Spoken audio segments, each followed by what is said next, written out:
So real quick before the video starts, if you guys want to see more like it, nope, that's not how I do my intro.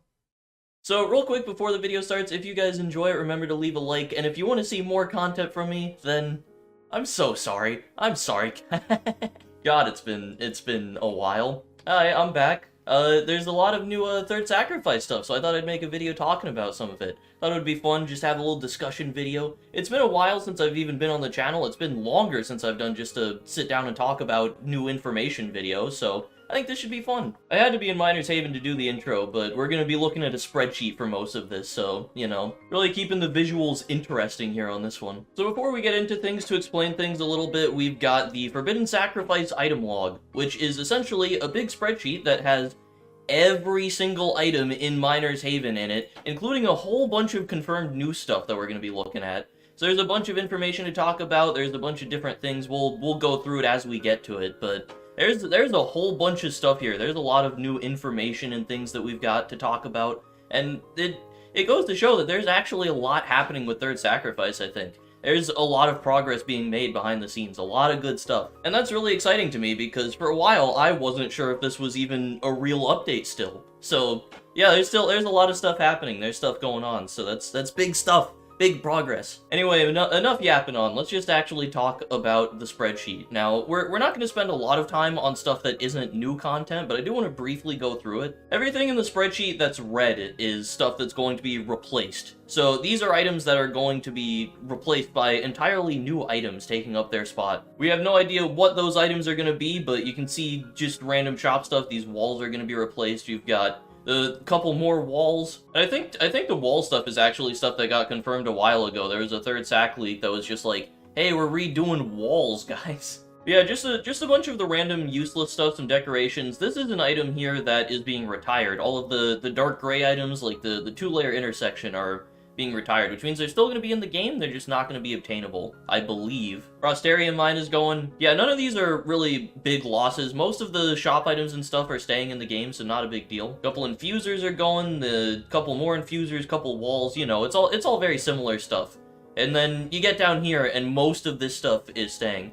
They're replacing the Heavenly Conveyor, though. That's interesting. I don't know why they're getting rid of the update board. I feel like the update board was underutilized, especially considering the fact that you can't see the changelog in-game anymore. I wish that the update board kind of served as, like, your way to see stuff in the game. Couple of exotics, couple of collectible items are being replaced too. That's interesting. The loop-de-loop, no! My most popular video. My baby. They're taking it out of the game! Yeah, you start scrolling down, though. There's a lot of stuff. They're taking out the snowman. Cool. Iron Mine Chan? They're replacing Iron Mine Chan? Oh my god. What are they doing? The Doge? Stuff that no one cares about? Oh, the pizza parlor. That's actually kind of nice. It might be like a usable item for some people in the future. That'll be cool. Oh, they're getting rid of all of these things? Man, I like these items. I think they're fun little meme items, but I guess I get it. I get it. Strato Refiner's going, that's probably for the better. Okay, the hydraulic doge is too far. What the hell are you doing, Foxy? That's too far. So something that I noticed actually that's kind of interesting, once you get further down on the list, there's a new tier called Present Tier, which is for all of the gift items or all the presents in the game. But it seems like, at least right now, this must just be an oversight in the spreadsheet or whatever, but some of these older gifts here aren't actually classified as presents yet, which, I don't know, I assume just an oversight, not a big deal. Ooh, they're replacing the Pandora's box finally. That makes me really happy. That item has been just bad, underpowered, whatever you want to say about it for way too long, so it makes me happy that they're completely replacing it. Couple fusions going, you know, not a big deal. Most of this other stuff is just staying in the game now as well. You start scrolling. Railguns obviously are going. Railgun, its shiny, are getting replaced. This one is the one that everybody knew about already. And of course, its fusion friend, the Dragon Cannon, is gone as well. Get the hell out of here. Don't need you. Don't need it. Yeah, here's the present tier I was talking about, by the way. Bunch of these gifts have it, but some of the old ones don't, which is interesting. And now we got on to the section of all of the new items in the game. And I'm just gonna scroll through these for a second to give you an idea of how many new items there are. As of right now, there are over 120 confirmed new items for this update. I went through and I counted them. I lost count because I'm an idiot, but there's over 120 in here, at least. I think I also didn't count the giveaway shinies for the industrial airship, which we'll talk about when we get to it, but I didn't count those. I think it would be close to 130 if I included those. So yeah, after all this time, they're giving us a lot of content to go for, man. They're giving us a lot of stuff, and I'm sure this probably isn't all of the new stuff coming in the update as well. I bet you there's going to be more by the time the update's ready to go. So yeah, we're obviously not going to be able to spend a whole lot of time on everything, so we're just going to have to go through some of this quickly. We've got a couple new infusers. They're infusers, whatever. The Chalice of the Forsaken, I don't know what the hell that's going to be. It's a decoration, apparently, which is interesting. We've got a bunch of trophies just for doing cool stuff for the game. That's always nice to see. Always nice to have some in-game recognition for people who are supporting the game, making items and stuff. We got a bunch of just, like, decoration items here. That's just whatever. I'm excited for Larry. I'm looking forward to Larry being in the game. The weather machine, too. That's interesting. It's a contraband, and that actually could have some interesting properties. Off the top of my head, I can't think of too many just, like, weather-based items that this would actually work for. But we might be getting some new stuff where this will actually, like, change how some items work or give you, like, consistent usage of certain things, which I think is an interesting idea. We're getting the other pieces to the Astralis furnace, which is always nice to see. There's a bunch of new rebirth items in here, and I assume most of these are going to be Third Sacrifice exclusive. Most of them we don't have any real information on, we don't have any stats or anything, but some of them we do have some descriptions for, like the Galatite mine. Galatite is believed to be the mineral of the universe, manifesting as reality itself. Only a Titan could manipulate this mineral, and only the power of a deity could truly destroy it. Unfortunately, that comes at a significant cost of ore value if it were to be destroyed by normal means. So this description is interesting, and I have no idea what it actually means for the stats of this item, but it seems like it's gonna be maybe, like, harder to destroy or, like, immune to stuff. But then, if it's in a situation where it would have been destroyed, maybe it loses value, but it won't die to stuff. But I don't know, an interesting property, an interesting mine. I'm excited to see how that one works. It is also a regular rebirth item, so chances are it's not gonna ever actually get any use, but hey, new items with new gimmicks are always fun to have. The Solar Spires. Centuries ago, a massive solar flare erupted from the sun. They were so massive that the land they struck created these spires. So I assume this is just going to be like an upgrader version of the solar flare, which is nice. I like that. The DUC UFO. The DUC is some like in-universe like organization or something with the gods. There's lore. So it's like a UFO, so I assume probably a hydraulic upgrader? For years now, strange aircraft have been seen approaching Earth. We can only guess what this may mean. We just hope it doesn't mean what we think it does. We've got the Grim Struct, which is actually an item that has been shown before. This is one that we actually know a lot more details on. We kind of know exactly what it's going to be used for, what its purpose is. So the Grim Struct is actually going to be a challenge mine. It's specifically made to be hard to use, to be annoying,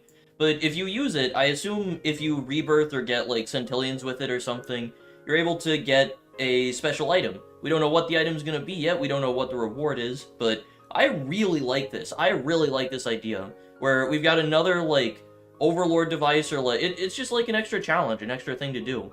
It's different than some of the other ones. It's not just make money. It actually puts some restrictions on you, like you start with a $1 ore, you can't remove the mine, the ores can't be replicated, you can't use stars. It's a whole bunch of like restrictions that make it a little bit harder to use. I really, really love this item. I'm super happy that this is being added. And we can only hope that the item that you get for doing the challenge is worthwhile. Even if it's not, though, I love this. This is fantastic. Stuff like this, I think, is great for the game. The Lost Laboratory. It's no secret the DOC had been wiped off the face of the Earth. Oh, so they're like destroyed. Some facilities were unharmed due to Some facilities were unharmed due to Gaia's quick response. Jesus Christ. The ore healthcare is one that I want to highlight because it's an item that we've actually seen. I'll have it up on screen. It'll remove any status effect inflicted on an ore so long as the ore has enough money to pay it off. Or without enough money will not remove any status effect on the ore. Now, this seems kind of useless to me. However, it's really funny. This is a funny-ass item, and I really like it. The Aztec Battlefield is one that we have stats for. We don't have any description or anything, but this destroys 20 ores. Once it's satisfied, it'll do a 10 times upgrade to the 51st ore, then start all over. Weird. I'm not sure if that's like a typo, if it's supposed to be like the 21st ore, or if it just destroys 20 ores and then 30 more pass through, and then the 51st one is 10 times. I gotta say, just looking at it, in the current state of Miner's Haven, this thing would be one of the worst upgraders by far. However, we don't know the stats of stuff in Third Sacrifice. Things will probably be changing. So, you know, maybe this will actually be good. Maybe this will be, like, useful in any meaningful way. I doubt it. Something interesting is we've got the Industrial Airship, which is a normal Rebirth upgrader, and then it has a shiny, but then it also has 5 different giveaway shiny variants, which I think is kind of cool. I kind of like that we're getting more of these giveaway shinies, these exclusive things. I think they're fun. I like them. I don't know why the Industrial Airship is the item that's getting them, but I mean, hey, here we are. We got a couple of contraband items here. I love that the ore booster is being added to the game. I think that's really funny. And I like how the description, or that's just a placeholder, I guess, but I like how in the spreadsheet, they have to clarify that this isn't legitimate ore boosting in the game. That's really funny. It's just like a super fast conveyor. You've got the descending and ascending elevators there, or elevators. The Wi-Fi connector is interesting. It makes your mine a remote mine. I don't know when that would ever be useful, but the fact that it's going to be possible is pretty cool. I like when we get more options like this, these little utility contraband items. I enjoy them quite a bit. A new vintage item as well, the Scented Relic, which is an upgrader, which is kind of fun. The flame that burns twice as bright burns half as long. So I assume it's going to be like a relatively powerful upgrader, especially for vintage. But then it's also going to have, like, a fast burn time. Like, maybe it'll set your ores on fire, and then they'll burn out in, like, 2.5 seconds. But it'll be a good upgrade. We got the ore turner as well. This is just a turn that keeps the velocity of the ores, which is actually kind of nice. That's a cool little item. I like that. We've got the Forbidden Knowledge, which is a Forsaken Furnace. We got new tier here, Forsaken. Don't actually know what the hell that's going to be. But, hey, new tier confirmed. New item. Ooh, I didn't actually see this when I was going through the spreadsheet before. The Pandora's box is staying in the game, but it's being re-added as an advanced reborn. I like that. That's actually really cool. So it's not being completely taken out. It's just not as superstitious anymore. I like that. And now we get into reversions. We've also got shiny reversions confirmed. They might have been confirmed already, but I mean, hey, we got it in the spreadsheet now. A couple of these, I'm not sure exactly what the item is that is actually being reverted. I'm sure if I looked through all of the rebirth items, I could probably suss it out, but I'm trying to get this video done before I have to leave for work, so, you know. We got the Emperor, don't know what that's going to be. Cerberus, I think, is probably going to be the Dragon Blaster. That makes sense to me. The Necromantic Conjurist, this one is the Nature's Grip. This one we know what it looks like. We have an image for it, which I'll show. We got the Dreamer's Destruction, Dreamer's Creation, obviously Dreamer's items. Massive Amethyst Excavator, that's gotta be the Massive Diamond Mine. We've got the Atlantic Metropolis, which is an enchant, which is interesting. The Voster Genetrix as well. What the hell is the Voster Genetrix? We've got the Dradonic Apparatus, which is another enchant. This is one we've seen, so you'll see it on screen right now. This one also has a shiny variant, which is cool. Draydon has very little known contributions to society, damn. However, he did create this mechanism. Unfortunately, what it does is rather inconsistent, as Draydon wasn't the smartest person around. So essentially, this description is going, Draydon was a fucking idiot. This is the only good thing he ever did, and even this is a piece of shit. Get rolled, Draydon. Like, honestly, just get rolled. Moving down, we've got Excelsios, which is the third sacrifice item that you get. This will bless your ores with the Warrior Spirit. Ores with Warrior Spirit will be processed for 1 times its value if it's destroyed. Now, on its own, this is, I think, kind of a useful property. Being able to just instantly process destroyed ores when they get destroyed. That's kind of fun. You can use that for Dragon Blaster loops and stuff. Get some extra money out of that. You can run a loop for as long as reasonably possible and not lose out on anything. However, this alone is not that crazy of an ability. Definitely not enough for a third sacrifice upgrader in my opinion. However, I believe what they've said about Excelsios is that this is going to gain stats as you go. As you progress, it's going to get better. So assuming they're still going with that, this is absolutely fine. I kind of like the idea that it starts off with an ability that's powerful, but something that's not immediately super useful to you. I can't imagine this being really good in the early game, though, once you start getting blasters. Once you play long enough that you can start getting, like, big bad blasters into your setup. You can do some fun loops with that and then get a bunch of money with this thing, I think. The Everlasting Key, this is Renegade tier. This is how you're gonna permanently unlock slipstream items. Really cool concept. This is one of my most looked forward to parts of Third Sacrifice, I think. Just being able to actually use slipstream items. And then the Statue of Finality, for the 3rd time it has destroyed your final upgrade. Dude, I can't talk right now. Yeah, essentially this is the Statue of Finality. You're gonna be able to repair your final upgrader, and it's gonna become cool later on. We got a couple of different like themed ultimate items. These are themed after the solo islands actually, which is cool. I'm curious if these are gonna have anything to do with the actual islands themselves.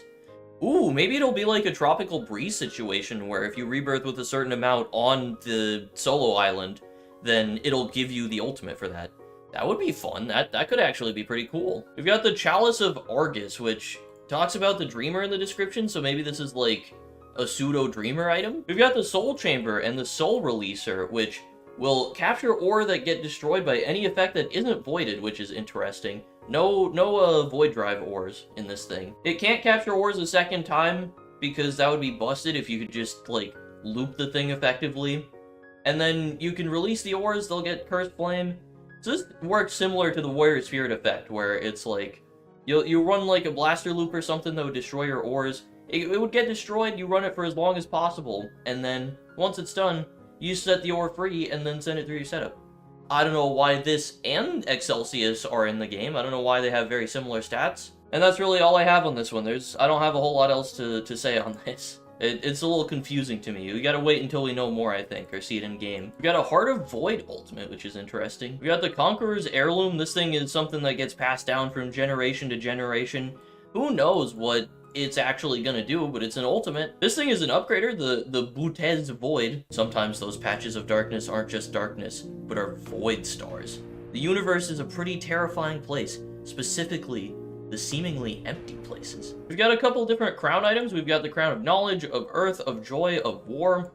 Who knows what these are going to be used for? My guess is probably crafting or something. These will be items that you use for crafting, or maybe they're just like lore things, who knows? Now this is something that we already kind of knew would be coming, but it's nice to see them in the sheet. They're sacrificed here. We've got the true final upgrader and the true ultimate sacrifice.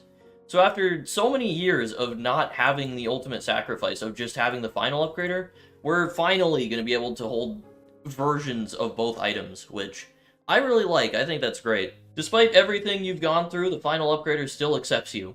In fact, it seems to be completely loyal to you. It has now revealed its true power to you. Beyond death, Italia will watch over you and guide you through any struggles. Well, I mean, it says it's revealed its true power to you. It's not going to be another Tesla, surely. Or actually, it might be, because this is going to be like a late-game item. But what the hell else is it going to do other than being a Tesla? I don't know. I'm interested, though. I'm interested to see if this thing is actually, like, a lot better than the the regular final upgrader. Who knows, man? I'm excited to get my hands on it. We've got the true ultimate sacrifice. Magnar was not convinced you were the legend mentioned in the prophecies. You have proven the smartest entity in the universe wrong. Oh, shit. Dude, we're crazy. And to show his respect, Magnar has blessed your ultimate sacrifice with extraordinary powers. Yeah, I'm excited to see what these things do, man. I'm looking forward to it. And then we've got the Timekeeper. Everything I have tried, every single challenge I send your way, you only succeed stronger than ever. Why must you make my plans so much more complicated? Do you realize what you are getting involved in? I mean, clearly not. We never asked if we should. We just asked if we could, and here we are. This upgrader will take the ore value of the first ore that passes through, and then it gives that value to any ore that goes through after the next 3 seconds. Now, the weird thing about this upgrader to me is the fact that once ores go through it, they can't be upgraded anymore. So what is the point of this thing? That seems to me completely useless. Like, this is just Excalibur, right? It's just Excalibur, but an upgrader. Like, what's the purpose in that? If you could upgrade the ores, this could definitely have a use. Like, if say you're doing a blaster loop again, you get 1 ore left, and then you send it through this upgrader, send a bunch of ores through with it, run them through the blaster loop again. Look at that. And then, obviously, ores that go through it once can't be upgraded from this thing again, because that would be nutty. However, you could get, like, a second go at a blaster loop, maybe. But you just can't upgrade ores after, so what's the point? All they can do after that is go to a furnace.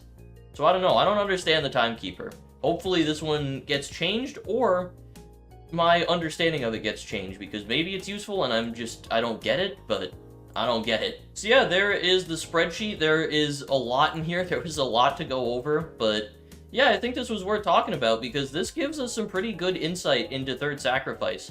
There are going to be a lot of new items coming, and I mean, hey, this goes to show that a lot of work is still being done on the update. And it actually, it gives me hope that we're going to be seeing it, hopefully, pretty soon. Because there's a lot of stuff here. This is a lot of stuff. It seems like they've got some stuff pretty far in the works. And I'm starting to feel the hype for the update again. I'm starting to feel it, man. I'm actually looking forward to playing Miner's Haven again a little bit. It's been a long time since I've been able to say that, man. The update's still going to be a few months out, I'm sure. At least, bare minimum a few months. Probably longer than that still. But, like, it's on the horizon now. Like we can see the update, I think. Maybe that's just my baseless speculation, but I'm looking forward to this, man. Thank you guys for watching. If you're here, especially now, I really appreciate you sticking around after I haven't uploaded for a while, watching the full video. You a real one. Let me shout out my channel members. I almost forgot about that. Massive shout out to Aeromix, Atrax, Sendles, McNeely, PETA, and Phantom Ace. All of them are still channel members. They have been channel members, some of them for a long time. Aeromix has been for 16 months, Atrax for 15 months, Phantom Ace for 16 months. Jesus Christ, man. Thank you guys so much for the support. I really, really appreciate you. Thank you for watching, everyone. Hopefully you'll see me around again. I will make no promises. However, I'm feeling good right now. Past few days I've been feeling a lot better. Who knows how long that'll last. But, yeah. Thank you, everyone. Thank you for watching. Peace out.